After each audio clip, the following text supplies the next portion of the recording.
Assalamualaikum warahmatullahi wabarakatuh. Perkenalkan, nama saya Nurul Safira. Saya mahasiswa dari Poltekkes Kemenkes Bandung Program Studi Kebidanan Bogor. Di sini saya akan menceritakan atau berbicara mengenai COVID-19. Video ini diperuntukkan untuk memenuhi salah satu tugas dalam mata kuliah Bahasa Indonesia dengan tugasnya yaitu berbicara dengan tema COVID-19. Sebelumnya, pertama-tama saya akan menjelaskan secara umum mengenai apa itu COVID-19 atau COVID-19 atau biasa kita sebut dengan virus corona. COVID-19 sendiri ini pertama kali WHO menyebutkan pertama kali muncul di Wuhan, dan WHO menyebutkan pada akhir Desember tahun 2019. Dan untuk Indonesia sendiri ini masuk pada tanggal 2 Mei tahun 2020. Yang pertama kali terjangkit virus corona ini yaitu dua orang yang berada di daerah Depok. Kemudian di sini juga saya akan menjelaskan mengenai COVID-19. COVID-19 adalah penyakit yang disebabkan oleh virus Severe Acute Respiratory Syndrome Coronavirus 2 atau SARS-CoV-2.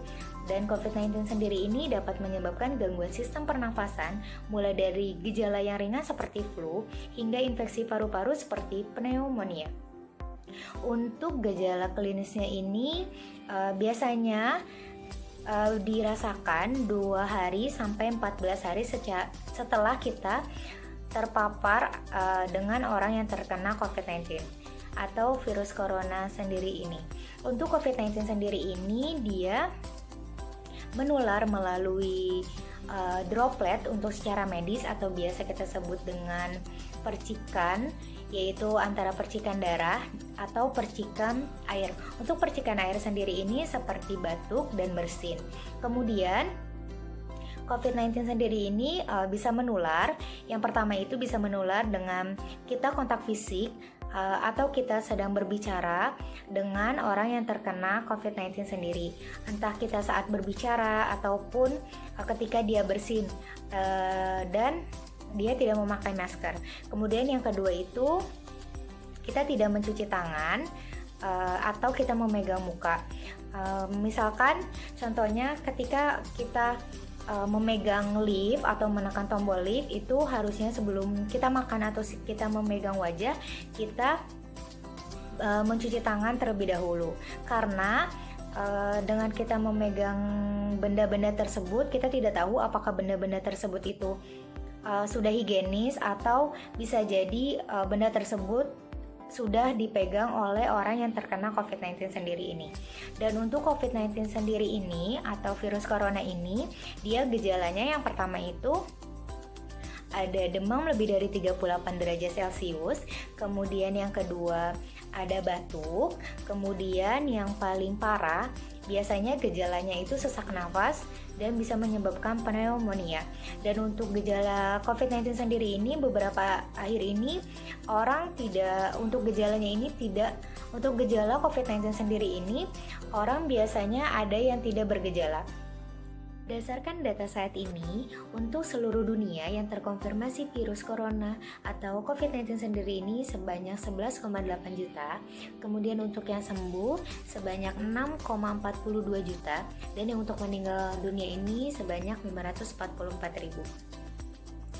Kemudian berdasarkan Pikobar atau Pusat Informasi dan Koordinasi di Jawa Barat, untuk yang terkonfirmasi di Indonesia sekitar 68.079, untuk yang sembuh di Indonesia sekitar 31.585, untuk yang meninggal dunia di Indonesia yaitu 3.359 orang.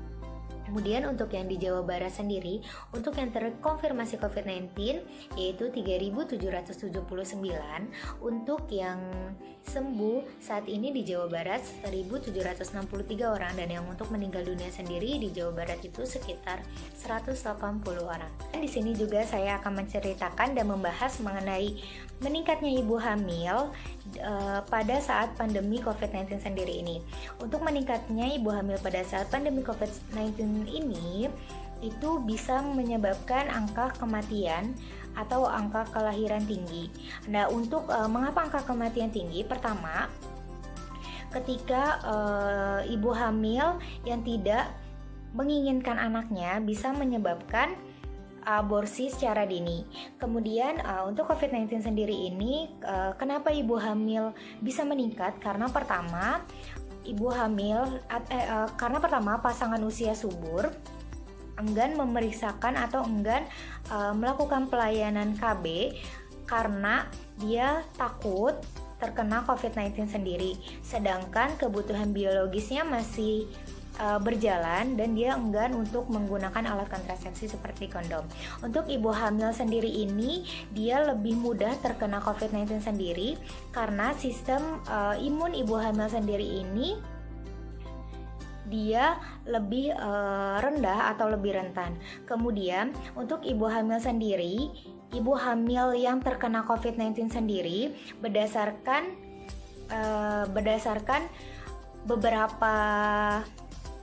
beberapa berita yang saya baca, tidak ada penelitian yang menghasilkan si ibu hamil yang terkena COVID-19 sendiri bisa pasti anaknya itu bakal terkena COVID-19 sendiri, yaitu tidak ada yang menemukan penelitian tersebut karena berdasarkan penelitian tersebut COVID-19 sendiri ini tidak bisa melewati rute plasenta atau rute plasenta. Kemudian ketika ibu lahir yang terkena COVID-19 atau virus corona ini biasanya dipisahkan dengan anaknya. Kemudian ketika ibu yang menyusui terkena COVID-19 sendiri itu bisa menyusui bayinya. Kemudian ibu yang terkena COVID-19 sendiri setelah menyusui bayinya, sebelumnya kita bisa menerapkan yang pertama itu mencuci tangan sebelum menyusui bayinya. Kemudian jika ibu yang terkena COVID-19 sendiri anaknya bisa disusui dengan ibu susu atau ibu yang sedang menyusui. Yaitu bisa entah saudaranya ataupun tetangganya. Kemudian untuk ibu yang sedang batuk juga bisa menggunakan masker. Kemudian untuk si COVID-19 sendiri ini lebih beresiko, yaitu beresiko untuk terkena oleh orang lanjut usia. Kenapa terkena orang lanjut usia? Karena orang yang lanjut usia ini dia itu sistem imunnya itu rendah atau sistem imunnya itu tidak bekerja secara baik juga, dan dan dia juga ada penyakit bawaan seperti dia darah tinggi ataupun dan yang lainnya, itu bisa menyebabkan COVID-19 ini bisa masuk atau bisa menyebar melalui orang yang lanjut usia. Kemudian untuk ibu yang bersalin ini bisa dilahirkan secara sesar. Ibu yang COVID-19 ini bisa dilahirkan secara sesar. Kemudian si pemerintah ini ketika mengetahui tentang COVID-19 ini, pemerintah menerapkan beberapa kebijakan, yaitu dengan pertama menggunakan masker, yang kedua tentang social distancing, dan yang ketiga itu mencuci tangan intinya mencuci tangan. Kemudian pada saat ini akhir-akhir ini itu pemerintah Indonesia ini sudah memberlakukan tentang era new normal atau new normal, yaitu pada bulan Juni itu udah akhir bulan Juni udah diberlakukan tentang new normal. Kemudian untuk pelayanan KIA sendiri, pelayanan kesehatan ibu dan anak, yang pertama untuk ibu hamil bisa melakukan pemeriksaan dengan catatan menjaga jarak atau menerapkan tentang protokol kesehatan, dan juga untuk ibu hamil yang ingin melakukan pemeriksaan sebelumnya bisa sebelumnya bisa berjanjian dulu terhadap ke pelayanan kesehatan, misalkan ke bidan berjanjian dulu tanggal berapa, kapan berapa.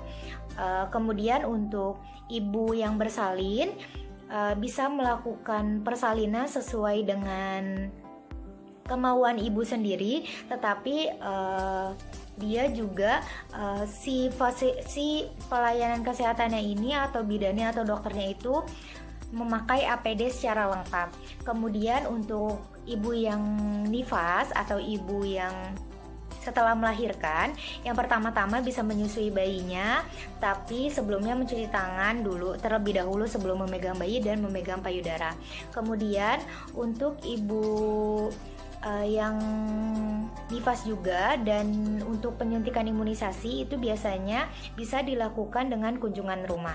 Untuk pelayanan KB juga sebelumnya bisa dilakukan dengan perjanjian terlebih dahulu. Dan yang terakhir, untuk pelayanan lanjut usia sebaiknya tidak